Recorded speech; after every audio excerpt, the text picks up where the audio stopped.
नमस्कार दोस्तों। इनमें से 12-14 अखबारों में से चाहे कोई भी अखबार आपके पास आज आया होगा, जो भी अखबार आप लेते होंगे, चाहे नवभारत टाइम्स हो, चाहे दैनिक हिंदुस्तान हो, चाहे हिंदुस्तान टाइम्स हो, चाहे टाइम्स ऑफ इंडिया हो, चाहे दैनिक भास्कर हो, चाहे दैनिक जागरण हो, चाहे हिंदू हो, चाहे इंडियन एक्सप्रेस हो, चाहे इकोनॉमिक टाइम्स हो, चाहे अमर उजाला हो, चाहे नवोदय टाइम्स हो, चाहे कोई भी अखबार हो, किसी भी अखबार को आपने देखा पढ़ा होगा, जो अखबार आप लेते होंगे, तो हर अखबार में आज पहली हेडलाइन और अंदर के पन्ने पर भी कई अखबार में विस्तार से प्रधानमंत्री मोदी ने जो कल संसद में भाषण दिया वो छपा है। कैसे प्रधानमंत्री मोदी ने भाषण देकर, सबसे लंबा भाषण देकर रिकॉर्ड तोड़ा, 2 घंटे से ज्यादा, करीब 2.25 घंटे का भाषण दिया। कैसे प्रधानमंत्री ने अपने भाषण में विपक्ष को घेरा, कैसे प्रधानमंत्री मोदी ने ऐसा भाषण दिया कि उनके भाषण के बीच में विपक्ष वॉकआउट कर गया। कैसे प्रधानमंत्री मोदी ने बड़े सवाल विपक्ष के सामने खड़े कर दिए, और तो और ये भी कि कैसे प्रधानमंत्री के भाषण में मणिपुर बहुत चंद मिनट के लिए आया, लेकिन अखबार प्रधानमंत्री मोदी के भाषण और कुछ विपक्षी दलों के नेताओं के भाषण से अखबार के पन्ने भरे हैं। उन भरे हुए पन्नों के बीच एक खबर, बहुत बड़ी खबर, आपके मतलब की खबर भी छपी है। ज्यादातर अखबारों में पहले पन्ने पर खबर है। मैं उस खबर की तरफ आपका ध्यान आकृष्ट करना चाहता हूं, जो सबसे जरूरी खबर है, जिसको आपको समझना जरूरी है। हालांकि हम जैसे तमाम लोगों ने कल भी उस पर वीडियो बनाया था, मेरे यूट्यूब चैनल पर तो 2 वीडियो हैं, और उसके पहले भी जब वो फैसला आया था जिसका जिक्र करने जा रहा हूं तब भी। वो खबर क्या है? वो खबर यह है कि प्रधानमंत्री मोदी चुनाव आयुक्तों की नियुक्ति में सुप्रीम कोर्ट के चीफ जस्टिस की किसी भी तरह से दखलंदाजी नहीं चाहते। प्रधानमंत्री मोदी नहीं चाहते हैं कि चुनाव आयुक्तों की नियुक्ति के लिए कोई ऐसा पैनल हो, ऐसा सिलेक्शन पैनल हो जिसमें chief justice of India DY Chandrachud हो। प्रधानमंत्री मोदी नहीं चाहते कि कोई भी ऐसा चुनाव आयुक्त चुना जाए जिसमें चीफ जस्टिस की रजामंदी जरूरी हो। ऐसा क्यों चाहते हैं प्रधानमंत्री? और सुप्रीम कोर्ट ने क्यों ऐसा चाहा कि चुनाव आयुक्तों की नियुक्ति की प्रक्रिया ऐसी हो जिसके लिए एक सिलेक्शन पैनल हो, उस पैनल में प्रधानमंत्री हो, उस पैनल में LOP मतलब नेता विपक्ष हो, और उस पैनल में चीफ जस्टिस ऑफ इंडिया हो। यह व्यवस्था सुप्रीम कोर्ट की संविधान पीठ ने 5 महीने पहले सर्वसम्मति के साथ फैसले में दिया था, लेकिन उस फैसले को बदलने के लिए प्रधानमंत्री मोदी की सरकार ने राज्यसभा में एक बिल पेश कर दिया जिसमें सुप्रीम कोर्ट के फैसले को पलटा जा सके और सिलेक्शन कमेटी एक ऐसी बनाई जा सके जिसमें चीफ जस्टिस ऑफ इंडिया न हो। अगर साफ शब्दों में कहें तो चीफ जस्टिस ऑफ इंडिया को चुनाव आयुक्तों की नियुक्ति वाली कमेटी से बाहर करने के लिए मोदी सरकार एक बिल पेश कर रही है, राज्यसभा में पेश कर चुकी। मतलब मोदी सरकार क्या, प्रधानमंत्री मोदी और अमित शाह किसी सूरत में चुनाव आयुक्तों की नियुक्ति की प्रक्रिया में चीफ जस्टिस ऑफ इंडिया का दखल या उनकी रजामंदी या सहमति नहीं चाहिए। यह कितनी बड़ी खबर है, अखबारों में छपी तो है। क्या आपने इस खबर को पढ़कर गौर से सोचा है कि इसका क्या मतलब है? ऐसी क्या वजह है कि प्रधानमंत्री मोदी संविधान पीठ के फैसले को बदलने के लिए प्रधानमंत्री मोदी की सरकार बिल लेकर राज्यसभा में आ गई? ऐसी क्या वजह है कि सुप्रीम कोर्ट को कहना पड़ा था 5 महीने पहले, 2 मार्च को अपने फैसले में 5 जजों की पीठ ने कहा था कि जिस ढंग से चुनाव आयुक्तों की नियुक्ति होती है वो बहुत खतरनाक है, और चुनाव आयुक्तों की नियुक्ति के लिए पारदर्शी व्यवस्था होनी चाहिए। चुनाव प्रक्रिया का दुरुपयोग लोकतंत्र की कब्र का रास्ता है, ये सुप्रीम कोर्ट के जजों ने कहा था। आयोग को संवैधानिक ढांचे और कानून के दायरे में काम करना चाहिए। चुनाव आयोग प्रक्रिया में स्वतंत्र और निष्पक्ष भूमिका तय नहीं करता है तो कानून का शासन ध्वस्त हो सकता है। चुनावी प्रक्रिया का दुरुपयोग लोकतंत्र की कब्र खोदने जैसा है। यह कहते हुए 2 मार्च को, यानी करीब करीब 5 महीने पहले, सुप्रीम कोर्ट के 5 जजों की पीठ ने बड़ा फैसला दिया था, और वो फैसला ये कि कमेटी में चीफ जस्टिस होंगे और एक प्रक्रिया होनी चाहिए 3 सदस्यों की, जिसका जिक्र किया, जैसे CBI के डायरेक्टर की नियुक्ति होती है। लेकिन सरकार को तो चाहिए अपना चुनाव आयुक्त, मोदी जी को तो चाहिए ऐसा चुनाव आयुक्त जिसे चाहे वो अपॉइंट कर ले, जैसे चाहे पिक कर ले। तो यही किया, और कल बिल पेश किया, अखबारों में सुर्खियां हैं, विपक्ष के आरोप भी हैं, विपक्ष की चिंताएं भी हैं। लेकिन क्या हुआ था और क्या होने वाला है? फरवरी में एक चुनावी आयुक्त अनूप पांडे रिटायर होने वाले हैं, अप्रैल मई में चुनाव है। तो कहीं ऐसा तो नहीं कि अनूप पांडे के रिटायरमेंट से पहले सरकार इस प्रक्रिया को, सुप्रीम कोर्ट के फैसले को बदलकर ऐसी प्रक्रिया लाना चाहती है जिस प्रक्रिया के तहत वैसे ही मनमाने ढंग से चुनाव आयुक्त की नियुक्ति हो? अब सरकार ने जो प्रक्रिया बनाई, जो बिल पेश हुआ कल राज्यसभा में, उसके तहत क्या होगा और देखिए क्या पेच है और क्यों चुनाव आयोग की निष्पक्षता पर सवाल उठते हैं और सुप्रीम कोर्ट को इतनी बड़ी बात क्यों कहनी पड़ी कि आप जिस ढंग से चुनाव आयुक्तों की नियुक्ति करते हैं वो गलत है। कब कहना पड़ा, कल के वीडियो में विस्तार से बताया था, फिर रिपीट करूं, इसलिए कि आपको समझना जरूरी है कि देश में हो क्या रहा है और क्यों चुनाव आयुक्तों पर आरोप लगते हैं। और बीते 9 सालों में कई बार ऐसा हुआ कि प्रधानमंत्री और अमित शाह ने चुनावी आचार संहिता का पालन नहीं किया, चुनावी आचार संहिता को तोड़ा, चाहे 2019 में सैनिकों की शहादत का इस्तेमाल करने का मामला हो, पुलवामा का जिक्र का मामला हो, लेकिन उनके खिलाफ कोई कार्रवाई नहीं हुई। कार्रवाई करने की किसी मंशा जताई किसी चुनाव आयुक्त ने, अशोक लवासा ने? अशोक लवासा जैसे चुनाव आयुक्त ने अगर चाहा कि प्रधानमंत्री मोदी ने आचार संहिता का उल्लंघन किया है तो अशोक लवासा को ही जाना पड़ा चुनाव आयुक्त से। अब प्रक्रिया क्या बनाई है सरकार ने? प्रक्रिया यह बनाई है, बिल जो पेश हुआ उसके मुताबिक 3 सदस्यों की कमेटी होगी, पैनल होगा, सिलेक्शन पैनल, अध्यक्षता प्रधानमंत्री मोदी करेंगे, उसमें एक एलओपी होंगे और एक कैबिनेट के वो मेंबर होंगे नॉमिनेटेड बाय प्राइम मिनिस्टर। तो प्राइम मिनिस्टर की कैबिनेट के एक सदस्य, खुद प्राइम मिनिस्टर और एलओपी। तो आप समझ लीजिए कि एलओपी ऐसे इररिलेवेंट हो गए, इररिलेवेंट ऐसे हो गए कि 3 अगर सदस्य हैं तो 2-1 से फैसला होता है। तो एक सदस्य अगर असहमत भी होता किसी नाम को लेकर, उसका कोई फर्क नहीं पड़ता। तो क्योंकि कैबिनेट मिनिस्टर प्रधानमंत्री का अपॉइंटी है, कैबिनेट मिनिस्टर वही करेगा जो प्रधानमंत्री कहेंगे, प्रधानमंत्री का इशारा काफी है।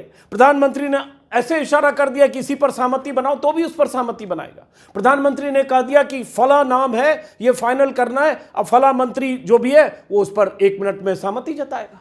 तो उस पैनल का 3 सदस्यीय पैनल जो अब इस विधेयक के हिसाब से, इस बिल के हिसाब से जो पैनल बनेगा, उसका कोई मतलब नहीं रह जाएगा। लेकिन पहले क्या था? सुप्रीम कोर्ट ने जो कहा था, जस्टिस जोसेफ की अध्यक्षता वाली संविधान पीठ ने, हालांकि उस पीठ ने यह भी अपने फैसले में कहा कि यह व्यवस्था तब तक रहेगी जब तक संसद कोई इस पर कानून नहीं बना देती है।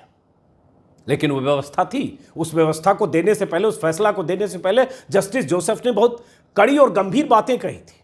उसमें जो था, अगर चीफ जस्टिस ऑफ इंडिया होते हैं, प्राइम मिनिस्टर होते हैं, एलओपी होता है और वहां कोई नाम अगर आता है चुनाव आयुक्त के लिए, तो चीफ जस्टिस ऑफ इंडिया अपने हिसाब से भी उस नाम के वजन को, उसकी गंभीरता को, उसके बैकग्राउंड को, उसके ट्रैक रिकॉर्ड को जज करेंगे। और एक बड़ी जिम्मेदारी चीफ जस्टिस पर हो जाती है कि वो सहमति की मुहर लगाने से पहले अपना भी असेसमेंट करें। और चूंकि डीवाई चंद्रचूड़ सरकार की आंखों की किरकिरी हैं, चूंकि डीवाई चंद्रचूड़ ने बीते कुछ महीनों के दौरान बहुत सख्त फैसले दिए हैं, चाहे मणिपुर का मुद्दा हो जो लगातार अभी छाया हुआ है, तो डीवाई चंद्रचूड़ का उस पैनल में होना सरकार के लिए बड़ी मुसीबत बनने वाला था। फरवरी में नियुक्ति जो होती चुनाव आयुक्त की, उसके पहले और उसके बाद, जैसा कि मैंने कहा, अप्रैल में चुनाव। इसलिए ऐसा इंतजाम करो कि डीवाई चंद्रचूड़ उसमें ना रहे। तो अखबारों की हेडलाइन क्या है? अपने आप में बहुत गंभीर हेडलाइन है।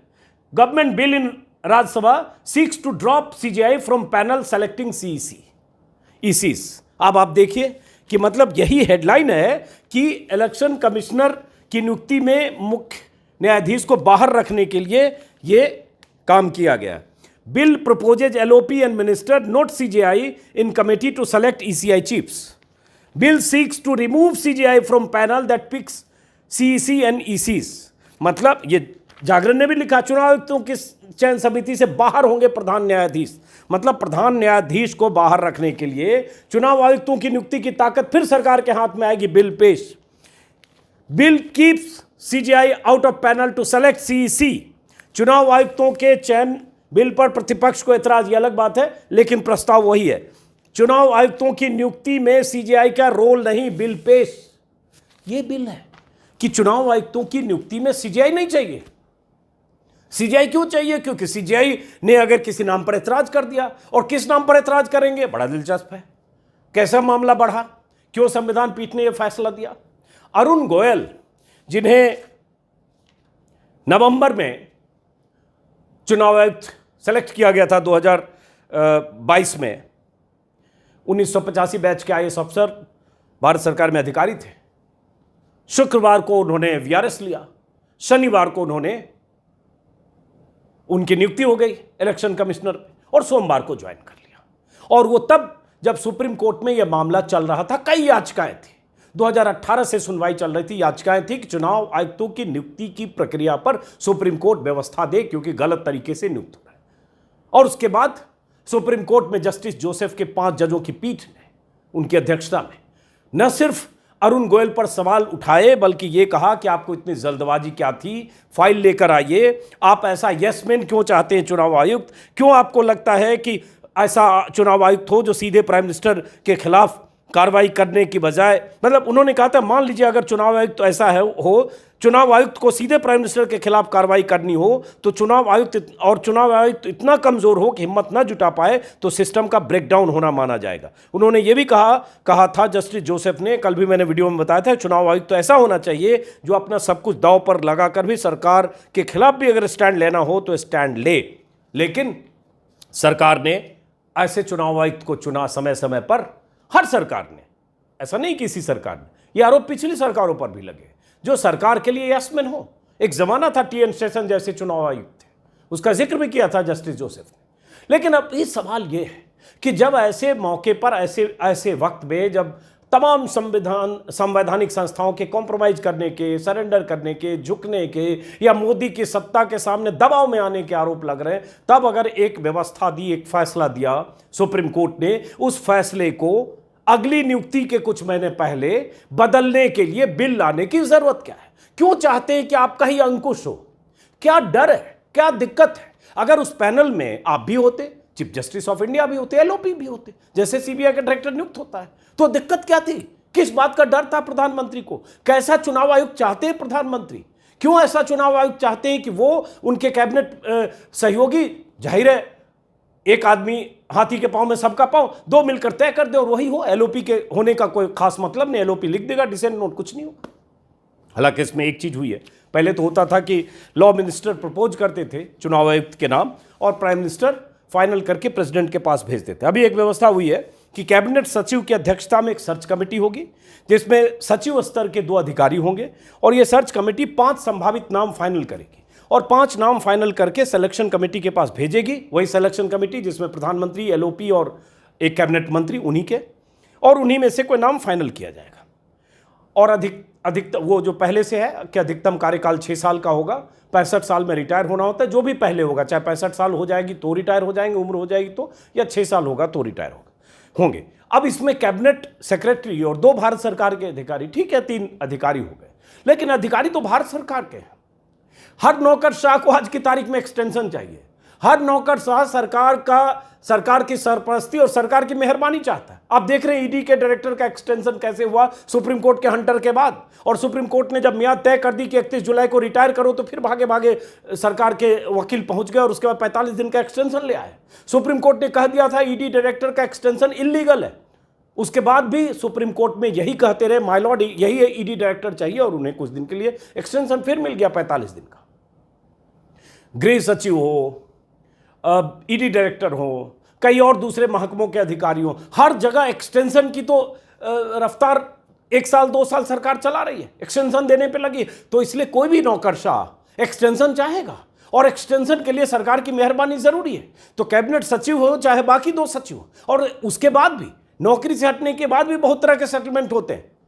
तो इसलिए उन पर हम कैसे मान लें कि वो 3 सदस्यों की एक सर्च कमेटी बन गई और अब सब चीज व्यवस्था पारदर्शी हो गई। और अगर चुनाव आयुक्त की इंटेग्रिटी डाउटफुल है, अगर चुनाव आयुक्त के सिलेक्शन में यह है कि आप मनपसंद मनमाफिक अफसरों को लाते हैं, बहुत सारे अफसर सरकार की चमचागिरी चाटुकारिता करते हैं, सरकार को खुश रखने के फैसले करते हैं, अगर आप उस तरह से चुनाव आयुक्त बनाते हैं या चुनाव आयुक्तों की नियुक्ति करते हैं, उसका मतलब क्या है? और क्यों वही करना चाहते हैं, जरा सोचिएगा। इसलिए मैंने कहा सबसे अहम खबर ये है। इसमें जैसे केसी वेणुगोपाल जो महासचिव हैं कांग्रेस का, उनका बयान है, निर्वाचन आयोग को कठपुतली बनाने का प्रयास है, सरकार को पक्षपाती निर्वाचन आयुक्त की आवश्यकता है, यह मनमाना और अनुचित विधेयक है। अरविंद केजरीवाल ने कहा सरकार सुप्रीम कोर्ट के ऐसे किसी भी आदेश को पलट देगी जो उसे पसंद नहीं आएगा, यह एक खतरनाक स्थिति है और इससे चुनाव की निष्पक्षता प्रभावित हो सकती है। साकेत गोखले टीएमसी के सांसद हैं, राज्यसभा में उन्होंने कहा नया प्रस्तावित विधेयक वर्ष 2024 के लोकसभा चुनाव में हेराफेरी करने की भाजपा की चाल है, क्योंकि भाजपा विपक्षी दलों के गठबंधन इंडिया से डर गई है। तो ये तो चलिए राजनीतिक बयान है, मैं इसको किनारे रखता हूं थोड़ी देर के लिए। लेकिन कोई भी आंख का नाक दिमाग वाला आदमी ये तो सोचेगा कि आपको चीफ जस्टिस से क्या प्रॉब्लम है।